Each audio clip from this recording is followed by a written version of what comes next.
Ke berita lainnya, Saudara, Kejaksaan Agung menyebut telah mengantongi cukup bukti keterlibatan Menkominfo Johnny G. Plate dalam kasus korupsi pembangunan BTS 4G. Plate ditahan di Rutan Salemba, Cabang Kejaksaan Agung selama 20 hari.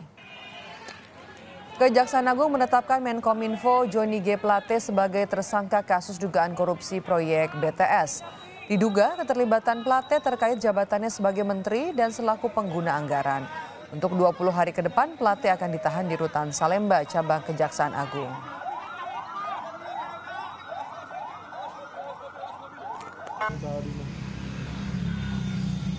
Evaluasi, kami simpulkan telah terdapat cukup bukti bahwa yang bersangkutan diduga terlibat di dalam peristiwa tindak pidana korupsi proyek pembangunan infrastruktur BTS 4G paket 1, 2, 3, 4, dan 5. Tentunya selaku pengguna anggaran dan selaku menteri. Atas hasil pemeriksaan tersebut, sehingga tim penyidik pada hari ini telah meningkatkan status yang bersangkutan setelah dari saksi menjadi tersangka. Dan selanjutnya terhadap yang bersangkutan kita lakukan tindakan penahanan untuk 20 hari ke depan di Rutan Salemba, Cabang Kejaksaan Agung. Proyek pembangunan menara pemancar internet cepat 4G Kemenkominfo ditargetkan untuk mempercepat koneksi internet di daerah terdepan, terluar, dan tertinggal atau 3T.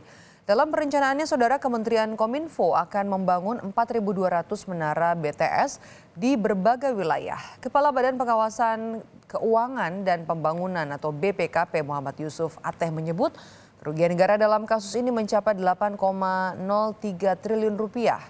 Sebelumnya, Kejaksaan Agung menaksir kerugian negara mencapai 1 triliun rupiah. Adapun kerugian negara sebesar lebih dari 8 triliun rupiah dari pengadaan BTS 4G Bakti Kementerian Kominfo berasal dari biaya kegiatan penyusunan kajian pendukung. Ditemukan pula indikasi dugaan penggelembungan harga atau markup serta pembayaran BTS yang ternyata belum terbangun. Dan selain Menkominfo Johnny G. Plate, Kejaksaan Agung telah menetapkan 5 tersangka dalam kasus dugaan korupsi pengadaan menara BTS atau pemancar seluler untuk internet cepat 4G. Tersangka Irwan Hermawan selaku komisaris PT Solitech Media Sinergi.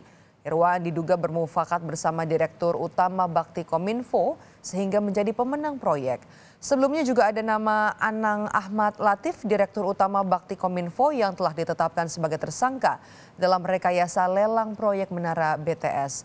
Lalu ada 3 tersangka lainnya, Galumbang Menak, Direktur Utama PT Mora Telematika Indonesia, Mukti Ali, Account Director PT Huawei Tech Investment, dan Yohan Suryanto, tenaga ahli utama Human Development Kampus UI tahun 2020 yang diduga membuat riset fiktif terkait proyek BTS 4G.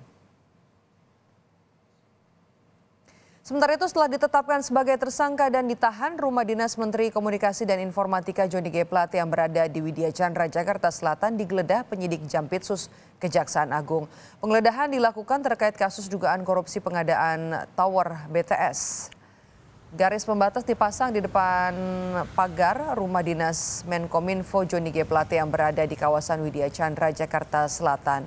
Hal ini dilakukan saat penyidik Jampitsus Kejaksaan Agung menggeledah rumah dinas Johnny setelah resmi ditetapkan sebagai tersangka. Selain dilakukan penggeledahan rumah dinas Plate, penyidik juga menggeledah salah satu mobil yang berada di rumah dinas Plate.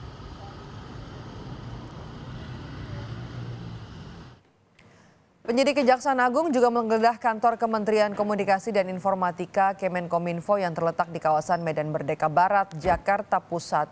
Penyidik membawa sejumlah berkas dan alat bukti yang disimpan di dalam beberapa box. Plate menjadi tersangka dalam kasus penyediaan infrastruktur pendukung BTS atau Base Transceiver Station proyek Bakti Kemenkominfo tahun 2020 hingga 2022.